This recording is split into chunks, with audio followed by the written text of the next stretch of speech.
Hello दोस्तों, मैं सुनील कुमार स्वागत करता हूं आपका मेरे यूट्यूब चैनल मैथ मंत्रा 2020 पर। तो आज स्टार्ट कर रहे हैं दोस्तों एक नया टॉपिक रेशियो का। तो पीछे हमने कंपटीशन से रिलेटेड बहुत सारे कंसेप्ट क्लियर किए हैं, वीडियो अपलोड कर दी हैं। अगर आपने नहीं देखे तो प्लीज़ पहले उनको देख लीजिए। तो आज रेशियो स्टार्ट कर रहे हैं और जो नए साथी हमारे साथ जुड़ रहे हैं प्लीज़ चैनल को सब्सक्राइब कर दीजिए। अगर वीडियो अच्छी लगती है तो लाइक के बटन पर क्लिक कीजिए और आपसे ये रिक्वेस्ट करता हूँ कि स्टार्टिंग से एंड तक वीडियो देखी करो बच्चों, अगर आप कुछ बेनिफिट लेना चाहते हैं तो। अदरवाइज कोई यूज़ नहीं होगा आपके वीडियो देखने का। तो बिना टाइम वेस्ट किए स्टार्ट कर रहे हैं। अगर अच्छी लग रही है तो बच्चों शेयर कर देना वीडियो। तो स्टार्ट कर रहा हूँ रेशियो। तो क्वेश्चन से आपको बेसिक चीज़ें क्लियर करवाऊँगा। तो बेसिक क्वेश्चन ले रहे हैं। बेसिक क्वेश्चन से हम थोड़ा टफ लेवल की तरफ चलेंगे धीरे धीरे, क्योंकि अगर हम सीधा ही टफ लेवल कर दिया तो बेसिक चीज़ें क्लियर नहीं हो पाएंगी आपकी। इसलिए बेसिक चीज़ों से स्टार्टिंग कर रहा हूँ आपकी, ताकि अंडरस्टैंडिंग हो सके। तो फर्स्ट क्वेश्चन में क्या कह रहा है, if a is to b, अगर अपने को a is to b ratio दे रखा है 7:9 और b is to c ratio दे दिया 5:7, कह रहा है a और c का रेशो बताओ। तो इसके मेथड बताता हूँ बच्चों, एक दो आपको मेथड बताता हूँ। ए और सी पता करना है ना। अब रेशियो को बच्चों हम ऐसे इस फॉर्म में भी, डिवाइड की फॉर्म में भी लिख सकते हैं, रैशनल फॉर्म में भी लिखते हैं। ए इज टू बी का मतलब sorry, A is to B का मतलब ए डिवाइड बी, यानी कि 7/9। और बी इज टू सी का मतलब क्या होता है, B divide C is equal to 5/7। तो अपने को निकालना क्या है, ए इज टू सी निकालना है क्या, मतलब कि ए इज टू ए डिवाइड सी निकालना है अपने को। ठीक है, तो अगर इनकी दोनों को मल्टीप्लाई कर दूं बच्चों, यानी कि A B into B C multiply कर दें, तो देख रहे हो बी से बी कट जाएगा, ए डिवाइड सी आ जाएगा ना जो अपने को निकालना था। तो लेफ्ट साइड मल्टीप्लाई हुई है तो राइट साइड भी मल्टीप्लाई कर दो। 7/9 5/7, 7 से 7 कैंसिल, तो ये आ गया हमारा 5:9। तो ये हमारा रेशियो क्या निकल गया, a डिवाइड सी का मतलब a डिवाइड सी 5/9 या 5:9 ratio. This will be the answer. एक तो मेथड बच्चों ये है, इस ढंग से कर सकते हो मेथड फर्स्ट। सेकंड मेथड कौन सा लगा सकते हो, चाहे उसको लगा लो, आपकी मर्जी है। जैसे कि a इज टू बी 7:9 है, कॉमन क्या है दोनों में, b है ना, और b इज टू सी क्या है 5:7, ये दे रखा है। तो a इज टू बी 7:9 था, b इज टू सी 5:7 था, लिख दिया मैंने, b कॉमन था। एक तो कंसेप्ट आप इसमें ऐसे कर सकते हो जो कि हमने पीछे क्वेश्चंस किए थे प्रॉफिट एंड लॉस के, जिसमें रेशियो आ रहा था, उसमें भी हमने यूज़ किया था। ये बी तो कॉमन है ना, ब्रिज का कनेक्टिंग पॉइंट है, दोनों को सेम होना चाहिए, बी को कनेक्टिंग पॉइंट को तो सेम होना चाहिए ना। लेकिन यहाँ पे 9 है, यहाँ पे 5 है। सेम करने के लिए क्या करोगे, यदि इस ऊपर वाले रेशियो को 5 से मल्टीप्लाई कर दूँ तो 45 हो जाएगा ना। इसको 9 से कर दो नीचे वाले रेशियो को, इसको 9 से किया तो इसको भी करना पड़ेगा, इसका पार्टनर रेशियो तो है ये। ठीक है, अब देख रहे हो ये तो 45 हो जाएगा, तो ए आ जाएगा 35, 45 और 63, ये हमारा रेशियो आ जाएगा। अगर ये तो हमने क्या निकाला, ए बी सी तीनों का निकाल दिया। अब इस क्वेश्चन में ए बी सी का रेशियो पूछ लेता तो ये रेशियो था, ठीक है। लेकिन ये क्या पूछ रहा है, ए इज टू सी का, तो अपने को तो ए और सी से मतलब है ना, ए और सी ले लो, यानी कि ए इज टू सी का मतलब 35:63। तो ये किससे कैंसिल हो रहा है, 7 से कैंसिल हो रहा है, 7 5 जा 7 9 जा, तो आंसर वही आएगा। ये था सेकंड मेथड। एक और मेथड बता देता हूँ, क्योंकि बेसिक कर रहे हैं, जो आपको मेथड अच्छा लगे उसको यूज़ कर सकते हो। ये रेशियो तो बच्चों बहुत क्वेश्चंस में यूज़ होता है। अगर वीडियो अच्छी लग रही है तो लाइक के बटन पर क्लिक कीजिए और शेयर्स कीजिए अपने फ्रेंड्स को। थर्ड मेथड बता रहा हूँ, जैसे ये रेशियो में भी लिख रहा हूँ A B C, A B का क्या दे रखा था 7:9 दे रखा था ना, बी इज टू सी का क्या दे रखा था 5:7। अब क्या करना है बच्चों, अब बी के साथ वाला प्लाट खाली पड़ा है, ये 9 है ना, इसको 9 ही दो। अब इस 5 के साथ वाला प्लाट खाली पड़ा है, 5 दो, यानी कि जिसके पास, जिस डिजिट के पास वाला पोर्शन खाली हो उसको वो देना है। इसके नीचे में 5 था, यहाँ पे इसके साइड में ये पार्ट खाली था तो ये 5 दिया जाएगा। ऊपर वाले हिस्से में ये पार्ट खाली था, ये 9 था, इसके हिस्से में 9 दिया जाएगा। अब मल्टीप्लाई कर दो, इसकी अगर ए बी सी का रेशो निकालना होता ना, ये 35, 45 और 63, तो वही आंसर आता। इससे भी सेम आंसर आ रहा है, लेकिन अपना किससे मतलब है, ए और सी से मतलब है ना। ए और बी, ए और सी को देखो, फिर फोकस करो। अब ए और सी, इसमें देख रहे हो 7 से 7 कैंसिल हो रहा है, क्या बच रहा है 5 और 9 बच रहा है। तो ए और सी से मतलब था A/C क्या आ गया 5:7। ये था बच्चों हमारा थर्ड मेथड। तो किसी भी मेथड को यूज़ करके आप क्वेश्चन अटैम्प्ट कर सकते हो। तो ये इसलिए डिटेल में बताई जा रही है ताकि आपको चीज़ें क्लियर रहें, आगे कोई भी क्वेश्चन आए तो उसको आप आसानी से कर सकें। ठीक है, सेकंड क्वेश्चन करता हूँ। सेकंड क्वेश्चन में क्या कह रहा है, रेशो मेथड से करेंगे। तो बहुत बढ़िया कंसेप्ट है दोस्तों, अगर अच्छा लग रहा है तो लाइक कीजिए, इसमें हेजिटेशन मत करो कि अच्छा लग रहा है तो लाइक करें या ना करें। ये तो आपने बस एक बटन क्लिक करना है, अगर अच्छा लग रहा है तो लाइक कीजिए उसको, इसमें कोई दो राय नहीं होनी चाहिए। सेकंड क्वेश्चन देख रहे हो, आप किसी भी मेथड से कर सकते हो, थोड़ा आप फास्ट चलेंगे कोई भी मेथड अडोप्ट करके। अब बेसिक रेशो का कंसेप्ट क्लियर है, अगर फिर भी कोई डाउट हो तो वीडियो को रिपीट करके देखिए ताकि अच्छे ढंग से अंडरस्टैंडिंग हो। x is equal to 1/3y दे रखा है, तो मैं x/y निकाल सकता हूँ, क्या हो जाएगा 1/3। कैसे, ये y इधर है ना, ये मल्टीप्लाई इधर डिवाइड कर दिया, x/y क्या आ गया 1:3। और ये z है, y इज इक्वल टू क्या दे रखा है 1/2z, तो z इधर शिफ्ट करोगे तो y/z का रेशो आ जाएगा ना 1/2।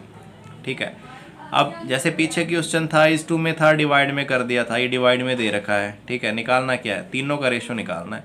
फर्स्ट क्वेश्चन में तो ए और सी था ना, तीनों का भी निकाला था, आप तीनों का किसी भी मेथड से कर दो। ठीक है, किसी भी मेथड से कर सकते हो, जैसे कि x y z, x और y का क्या है 1:3 है, y और z का क्या है 1:2 है। अब ये प्लॉट खाली पड़ा है 3 लिख दो, ये प्लॉट खाली पड़ा है 3 लिख दो। ठीक है, तीनों का रेशो चाहिए, अब मल्टीप्लाई कर दो 1:1 1, 3:1 3, 3:2 6। तो रेशो क्या आ जाएगा x y z का 1:3:6। बाकी मेथड यूज़ कर लो, सेम आंसर आएगा। ठीक है, तो अब बाकी मेथड नहीं लगा रहा, अब आप इसमें लगा के देखिए, क्लियर हो जाएगा। थर्ड क्वेश्चन कर रहा हूँ। थर्ड क्वेश्चन में क्या कह रहा है, कह रहा है P/Q इज इक्वल टू, यानी P और Q का रेशो किसके बराबर है, R और S के बराबर। ठीक है, और R और S का रेशो किसके बराबर है, T और U रेशो के बराबर, और ये सारे किसके बराबर है 2:3। अगर ऐसा क्वेश्चन आ जाए ना, यानी 3 part A, P/Q, R/S, T/U, ये सारे रेशो 2:3 के बराबर है। जैसे एक बार लिख देता हूँ मैं, P/Q ही कह रहा है ना, ये किसके बराबर है, R/S ही कह रहा है ना, ये किसके बराबर है, T/U कह रहा है, ये सारे किसके बराबर है 2/3। इसका मतलब क्या है, P भी 2 है, Q भी 2 है और T भी 2 है, और नीचे Q भी 3 है, S भी 3 है और U भी 3 है। इसका यही मतलब है ना। पूछ क्या रहा है, कह रहा है इसका रेशो निकालो। ये तो मैं थोड़ा डिटेल में कर रहा हूँ, करने को तो मैं सेकंड में कर दूँ इसको, लेकिन समझाने के पर्पज़ से आपको डिटेल में बता रहा हूँ। इसका रेशो कह रहा है, इसका रेशो निकालो, तो इसका रेशो निकाल सकता हूँ। P का मान क्या है 2, P जगह 2 रख दो, R का मान भी 2 है और T का मान भी 2 है। ये 2 ये 2 ये 2 कॉमन आ जाएगा ना, ऊपर क्या रह जाएगा M+N+O, ये रह जाएगा। नीचे क्या है, Q का मान 3 है, S का मान 3 है, U का मान 3 है, Q S U 3 मान है, सब में 3 है, कॉमन निकल जाएगा, अंदर क्या रह गया M+N+O, ये पार्ट इससे कैंसिल, क्या आंसर है 2:3। तो इस तरह का क्वेश्चन होता है, तो ऐसे अटैम्प्ट करो, तो ये हमारा आंसर है। तो बहुत इजी है कंसेप्ट, रेशो तो समझ में आना ज़रूरी है, क्योंकि बहुत सारे क्वेश्चन रेशो से ही अटैम्प्ट होते हैं। पीछे आपने अगर मेरी वीडियो देखी हो तो रेशो से ही सॉल्यूशन निकाला गया। फोर्थ क्वेश्चन में क्या कह रहा है, x/y का रेशो है 3:1, x और y का रेशो क्या है 3:1 है, तो रेशो को मैं ऐसे लिख सकता हूँ ना। तो ये फोर्थ क्वेश्चन, तो क्या कह रहा है, x की 3 माइनस y की 3 रेशो, x की 3 प्लस y की 3 का रेशो निकालो। तो x 3 के बराबर है, y 1 के बराबर है, तो 3 की वैल्यू यहाँ रख दो, 3 की पावर 3 27 होती है, 1 की पावर 3, y की वैल्यू 1 है ना, y की वैल्यू इसमें रख दो, 1 की पावर 3 3 होता है, 1 की पावर 3 1 सॉरी 1 की पावर 3 1 नहीं होगा। इसी तरह x की वैल्यू नीचे रखो 27, y की वैल्यू 1 है, 1 की पावर 3 1, तो कितना आ गया 26/28, कैंसिल कर दो, 2 एकम 2 चौके। ठीक है, तो क्या रेशो आ गया 13:14, इनका रेशो क्या आ गया, ये आ गया। तो ये हमारा रेशो चल रहा है, बहुत इजी कंसेप्ट है बच्चों। अगर अच्छा लग रहा है तो लाइक के बटन पर क्लिक कीजिए और अपने फ्रेंड्स को शेयर कीजिए ताकि वो भी इसका बेनिफिट ले सके। नेक्स्ट 5th क्वेश्चन कर रहा हूँ। क्वेश्चन 5th क्या कह रहा है, इफ़ ए और बी का रेशो, ए और बी का रेशो क्या है 2/9 is to 1/3, यानी कि ये पार्ट ए है तो ये पार्ट बी है। तो ऐसे क्वेश्चन कैसे करने हैं दोस्तों, डिनोमिनेटर सेम कर दो, 9 है ना, यहाँ पर भी 9 करने की कोशिश करता हूँ तो 3 से मल्टीप्लाई करूँगा, नीचे किया तो ऊपर भी करना पड़ेगा। तो ये एग्जैक्टली रेशो बन के आ गया, ये 2:9 था, ये क्या बन के आया 3:9। अब 9 कॉमन है, कैंसिल कर सकते हो, तो ये रेशो क्या बन के आया 2:3। तो पीछे हमें इस फॉर्म में दे रखा था, यहाँ पर थोड़ा घुमा के दे दिया, ठीक है, बड़े फॉर्मेट में दे दिया, हमने उसको सिंपल कर दिया। इसी तरह आगे क्या कह रहा था, B/C दे रखा है 2/7 5/14। तो ये भी डिवाइड की रैशनल नंबर की फॉर्म में है, तो मैं डिनोमिनेटर सेम करूँगा, 2 मल्टीप्लाई करते हो तो 14, नीचे किया तो ऊपर भी करना पड़ेगा। तो ये क्या बन जाएगा 4/14 और 5/14, 14 कैंसिल हो गया, कॉमन है, तो क्या रेशो आ गया 4:5। तो AB का रेशो 2:3, BC का रेशो 4:5। यहाँ पे ध्यान रखना D/C है ना कि C/D, यहाँ पर ध्यान रखनी है चीज़। 7/10 is to 3/5, तो यहाँ पे 10 है, तो यहाँ पे 10 करने के लिए क्या मल्टीप्लाई करोगे 2, तो ये रेशो क्या आएगा 7/10 is to 6/10। 10 कॉमन है, कैंसिल करो, 7:6। ये D और C का है। अब इसको क्या चाहिए, ABC का रेशो चाहिए, तो ABCD। ए और बी का क्या है 2:3, बी और सी का क्या है 4:5। डी और सी है दोस्तों, डी पहले है, ठीक है, सी बाद में है, तो ये C/D लिखना है, तो सी क्या लिखोगे, सी 6 पार्ट यूज़ करना है, डी 7 पार्ट, तो 6:7 ये यूज़ करना। तो इसमें गलतियां नहीं करनी, ध्यान रखना है। अब इसको किसी भी मेथड से कर दो, ABCD का रेशो निकालना है। अब 3 के पास ये चीज़ें खाली पड़ी है तो यहाँ पे 3 भर दो हर जगह। ये 5 के पास ये पार्ट खाली पड़ा है तो 5 लिखो, इधर 4 के पास ये खाली प्लॉट पड़ा है 4 लिखो, यहाँ 6 के पास खाली पड़ा है 6 भर दिए हमने सारे। अब क्या करते हैं, अब सब में कुछ कैंसिल होता हो ABC वाले पार्ट में, यहाँ पे देख रहे हो 3 एकम 3, 3 एकम 3, 3 एकम 3, 3 दूनी 6, सारे कटने चाहिए। काटने का तरीका बता रहा हूँ, सब में कुछ कॉमन है तो पार्ट कैंसिल कर दो। सब में 3 कॉमन था, 3 3 3, इसमें भी 3 आ रहा है तो 2 आ गया। और कुछ कॉमन आ रहा है 2 देखता हूँ, 2 इसमें भी है, 2 इसमें भी, 2 इसमें भी, लेकिन इसमें नहीं है, तो और कॉमन नहीं आएगा, बस मल्टीप्लाई कर दो, 2 चौके 8, 8 दूनी 16, 16, इसकी और इसकी 24, इसकी और इसकी 30 और 35। This will be the ratio of ABCD। तो इस तरह कैलकुलेट करनी है। तो रेशो कैंसिल सब में कॉमन हो तो काट सकते हो इस तरह जैसे मैंने बताया, तो इस तरह डिडक्ट कर सकते हैं। तो ये था हमारा 5th क्वेश्चन। आगे question number 6th। Question number 6th में क्या कह रहा है, क्वेश्चन नंबर 6th में कह रहा है कि अब इसमें सिंपल रेशो दे रखे हैं, A और B का रेशो दे रखा है। अब इसको मैं फटाफट कर सकता हूँ, ABCD का रेशो सारा निकाल देता हूँ, लेकिन पूछ रहा है A/D का, ठीक है, A/D का पूछ रहा है। तो मैंने क्या किया, ABCD लिख दिया, A और D से मतलब है तो इस रेशो फॉर्म में जचा रहा हूँ इसको। A और B का रेशो क्या है 3:4 है, B और C का क्या है 5:7 है, C/D का क्या है 8:9 है। अब पास में ये प्लॉट खाली पड़ा है, 4 जगह घेरेगा, 7 के प्लॉट खाली पड़ा है, ये 5 इधर जगह घेरेगा, 8 इधर जगह घेरेगा, ये भर दी टेबल, ठीक है। अब अपने को मतलब क्या है, A और D रेशो निकालना है, A और D से ही मतलब है, तो A और D वाले हिस्से में देखो कुछ कैंसिल होता है तो, ठीक है, 4 एकम 4, 4 दूनी 8, 3 एकम 3, 3 3 9, बस और कैंसिल नहीं होगा, ये मल्टीप्लाई कर दो, 1 गुना 5 5, 5 दूनी 10, और इसकी 7 ये 21। तो ये रेशो आ जाएगा A और D का। तो जिससे अपने रिलेशन करनी है उसी को यूज़ करना है, ये नहीं सब में काटने लग जाओ। A और D से मतलब था, बस उसी को मैंने इसमें यूज़ किया है, ठीक है। आई होप चीज़ें क्लियर हो रही हैं दोस्तों। अब थोड़ा हम देख रहे हो स्टेटमेंट बेस्ड क्वेश्चन आ रहे हैं, ये तो सीधा रेशो दे रखा था। अब स्टेटमेंट बेस्ड क्वेश्चन आ रहे हैं जिसमें से हमने रेशो अलग निकालना है, जैसे कि 7th क्वेश्चन में देख रहे हो। 7th क्वेश्चन में क्या कह रहा है, सम ऑफ 1240 रुपए है, डिस्ट्रीब्यूट करना है ABC में, सच दैट इस तरह डिस्ट्रीब्यूट करो कि रेशो ऑफ अमाउंट रिसीवर कि उनका रेशो क्या है, ABC में इस तरह बांटो कि कि उनका रेशियो क्या है, ए बी का रेशियो बने 6 और 5 का, बी सी का रेशियो बने 10:9 का। तो लिख दिया। डिवाइड क्या करनी है, 1240 रुपये, ये डिवाइड करने हैं। तो मैं ये रेशियो निकाल देता हूँ, ये तीनों का पार्ट है ना, तो तीनों का रेशियो निकाल देता हूँ। तो तीनों का रेशियो, ये प्लॉट खाली पड़ा लिखो यहाँ पे, ये प्लॉट खाली पड़ा लिखा यहाँ पे। सब में क्या कॉमन है, 5 एकम 5, 5 एकम 5, 5 दूनी 10, बस 2 और कॉमन नहीं आ रहा, कैलकुलेट कर दो, 6 दूनी 12, 10 और 9।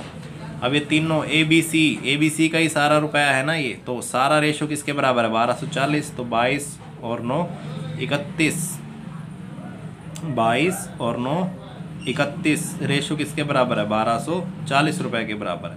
इसको मैं एक्स मान के नहीं कर रहा, सीधा ऐसे कर सकते हो। तो एक रेशियो किसके बराबर है, एक रेशियो हो जाएगा 40 रुपये के बराबर। ठीक है, अब क्या निकालना है, पूछ रहा है फाइंड सी शेयर। तो सी का शेयर 9 पार्ट है, तो एक रेशियो 40 के बराबर है, तो 9 हिस्सा किसके बराबर हो जाएगा, 40 गुना 9 360 रुपये के बराबर। तो इस तरह बच्चों स्टेप उठाओ, एक्स मान के कर सकते हो, लेकिन बिना एक्स की आदत डालो ऐसे रेशियो में। पीछे मैंने प्रॉफिट एंड लॉस अकाउंट में भी ऐसे किए हैं, तो वो वीडियो देखो ताकि चीज़ें और क्लियर हो सके आपको। ठीक है, नेक्स्ट क्वेश्चन कर रहे हैं। 3 numbers are in the ratio of 3 to 5। 3 number हैं, मान लिया 3 नंबर मान लिया, A B C, A B C किस रेशियो में है, 3:2:5 रेशियो में है। कह रहा है sum of their square is 1862। Sum of their square, उनके स्केयर का सम, तो स्मॉलेस्ट नंबर बताना है उसमें से। इनके स्केयर का सम दे रखा है, एक सेकंड के लिए मैं इसको मान लेता हूँ 3x 2x 5x। अब इनके स्केयर करना है ना, तो 9x square plus 4x square plus 25x square, इनके स्केयर का सम करना है ना। तो इसका स्केयर करोगे 9x स्केयर, इसका स्केयर करोगे 4x स्केयर, 5x का स्केयर करोगे 25x स्केयर, किसके बराबर है, 1662 के बराबर है। तो टोटल कितने हो गए, 13 और 25 38 x square is equal to 1662। अब 1838 को ये कैंसिल हो जाएगा 49 से। ठीक है, काट के देख लेना, 49 से हो जाएगा। एक्स स्केयर क्या आ गया 49, एक्स क्या हो गया 7, एक्स की वैल्यू आ गई 7। तो सबसे छोटा बता रहा है, सबसे छोटा क्या नज़र आ रहा है, 3x 2x 5x में से 2x है ना, तो 2x इंटू 7, सॉरी 2x की वैल्यू रख दो 7, तो कितना आंसर आ गया 14 आ जाएगा। ठीक है, तो सबसे पार्ट छोटा पार्ट पूछ रहा था, तो हमने छोटा पार्ट सोल्व कर दिया। ठीक है ना। तो बच्चों वीडियो अगर अच्छी लग रही है तो शेयर कीजिए, अगर कोई क्वेरी है तो कमेंट करके बताइए कि क्या क्वेरी है, ताकि उसका शॉर्ट आउट किया जा सके। आगे क्वेश्चन करते हैं, 2 से 3 क्वेश्चन रह गए हैं, उसको अटेम्प्ट कर देते हैं। मोस्ट इंपॉर्टेंट क्वेश्चन है सिक्कों से रिलेटेड। तो सिक्कों से रिलेटेड है, आपको थोड़ा सा प्रैक्टिकल इस पर पता होना चाहिए बातें, जैसे कि अब मान लिया 1 रुपया वाला सिक्का है, 1 रुपया है, ठीक है, आपके पास 20 सिक्के हैं। ये क्या है, डिनोमिनेशन, यानी कि किस चीज़ की करेंसी है, 1 रुपये की करेंसी है। कितने ऐसे हैं सिक्के आपके पास, 20, ये हैं सिक्के। आंसर क्या आ जाएगा, वैल्यू दे देगा, टोटल कितने रुपए दे रहा है, 20 रुपये।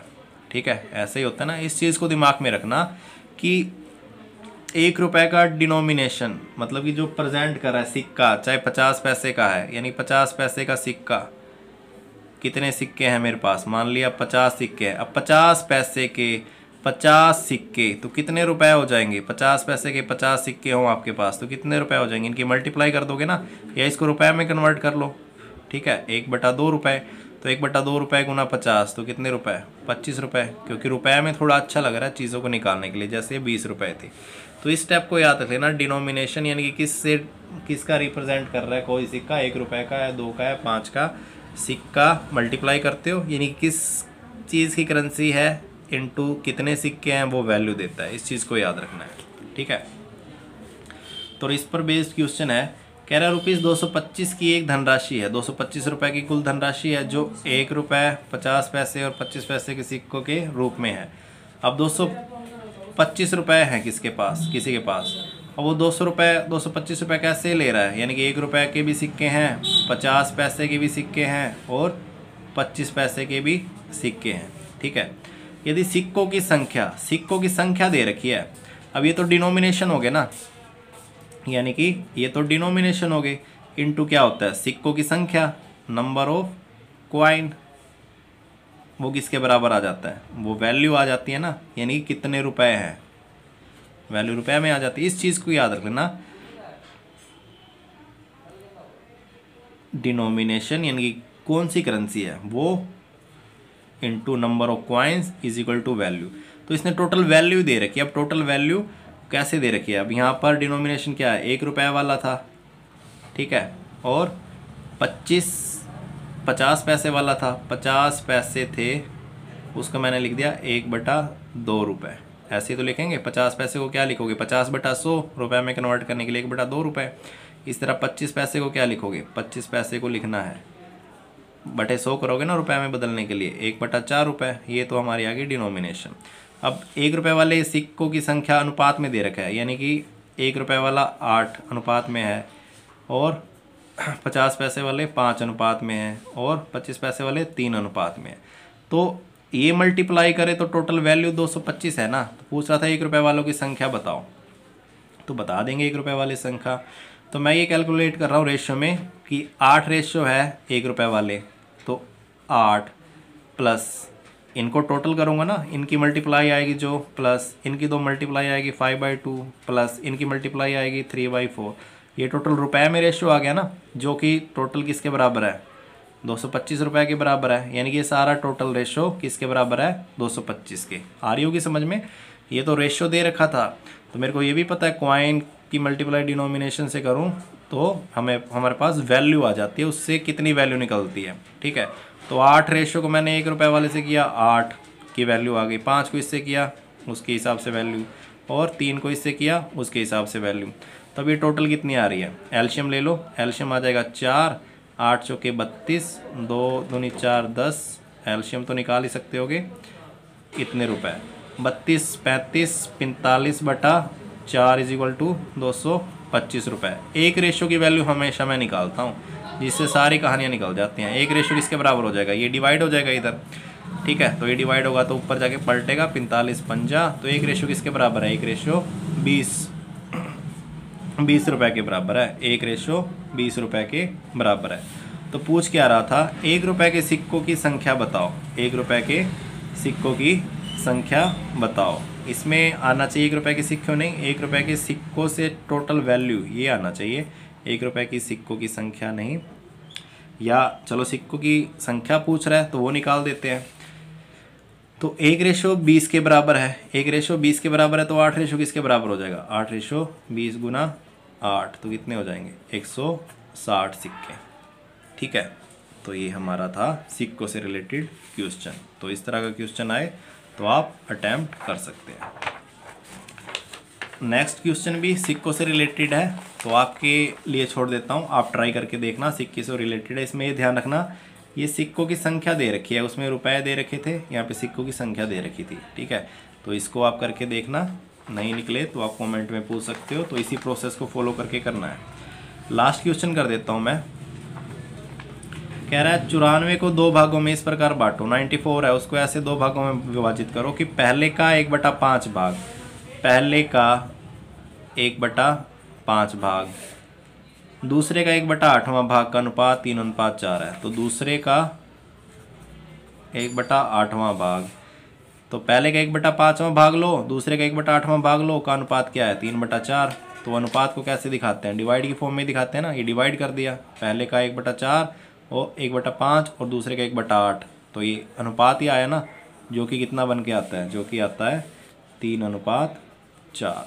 तो बस पूछ क्या रहा है, पहला भाग ज्ञात करो, पहला भाग क्या है। तो अब इसको सोल्व करता हूँ, ये ऊपर जाके पलटेगा, तो 1 सेकेंड फर्स्ट सेकेंड 1/5, ये 8/1 इज इक्वल टू 3/4। तो ये पलट जाएगा ना 1/8 ऊपर जाके 8/5 हो जाएगा। तो 1 second is equal to into 8/5 is equal to 3/4।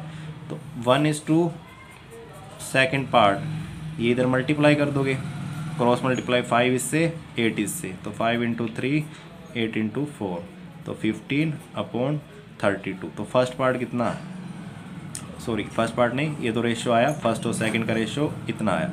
इसने टोटल दे रखा था फर्स्ट और सेकंड का टोटल का 94, तो फर्स्ट और सेकंड का रेशो आ गया, दोनों का एडिशन किसके बराबर है 94 के, तो ये दोनों के किसके बराबर है 47 रेशो यदि 94 के बराबर है, एक रेशो किसके बराबर आ जाएगा 94/47 यानी कि 2 के बराबर, एक रेशो 2 के बराबर है तो 15 रेशो किसके बराबर हो जाएगा 30 रेशो, तो एक पार्ट तो 30 हो जाएगा, सेकंड रेशो निकालना 32 गुना 2, दूसरा पार्ट 64 हो जाएगा। ठीक है, तो ये क्वेश्चन था, ऐसे कह रहा था फर्स्ट पार्ट का 1/8, फर्स्ट पार्ट का 1/5, सेकंड पार्ट का 1/8, उनका रेशो 3/4 है। बस इसको सोल्व करना है, 1 और सेकंड का रेशो ले लूँगा क्योंकि हमें दोनों का सम दे रखा है, तो रेशो आ जाएगा, तो दोनों का रेशो 94 के बराबर कर देंगे, तो एक रेशो किसके बराबर आ जाएगा, तो इस तरह हमने सोल्व करना है। तो ये थे बच्चों फर्स्ट वीडियो, अभी सिंपल क्वेश्चन डिस्कस किए हैं, सेकंड पार्ट में थोड़े और टफ क्वेश्चन करेंगे, तो बने रहिए हमारे साथ, मिलते हैं नेक्स्ट वीडियो में, तब तक टेक केयर।